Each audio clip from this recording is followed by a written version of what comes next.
Hello. Today we continue our study of the Gospel of Mark, chapter 14. Today we will read verses 11 through 18. Today is Wednesday, March the 1st, and this is the Greenbrier Valley Church of the Nazarene with your daily devotion. Starting in chapter 14 of Mark, 11 through 18. They were delighted to hear this and promised to give him money. So he watched for an opportunity to hand him over. On the first day of the festival of unleavened bread, when it is customary to sacrifice the Passover lamb, Jesus' disciples asked him, "Where do you want us to go and make preparations for you to eat the Passover?" So he sent two of his disciples, telling them, "Go into the city, and a man carrying a jar of water will meet you. Follow him. Say to the owner of the house he enters, the teacher asks, 'Where is my guest room, where I may eat the Passover with my disciples?' He will show you a large room upstairs, furnished and ready. Make preparations for us there." The disciples left, went into the city, and found things just as Jesus had told them.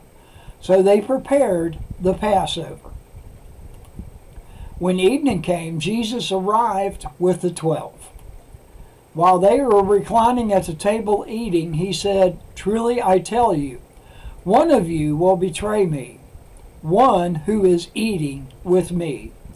And that is the word of the Lord. The article today by Bethany Aker is Preparing for Jesus. Here's what Bethany says. Much like the disciples in this passage, the people of God often find themselves asking, how do we prepare for Jesus? A perplexing statement at the end of these verses leaves the reader on a cliffhanger. One of you will betray me.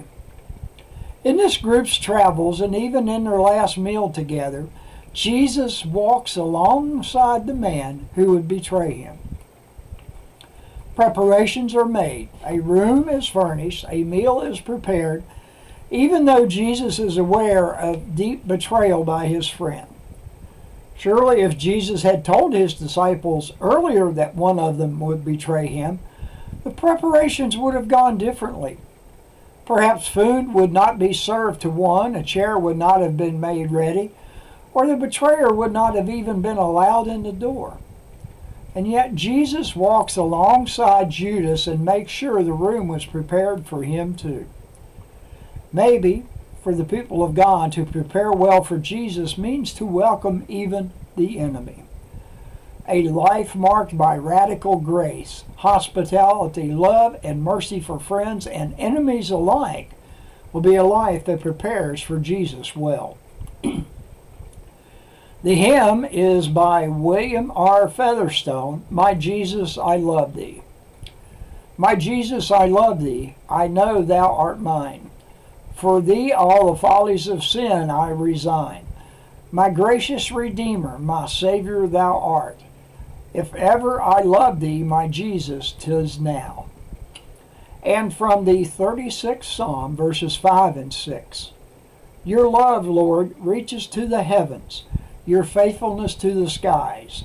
Your righteousness is like the highest mountain, your justice like the great deep. And this is your daily devotion for Wednesday, March the 1st.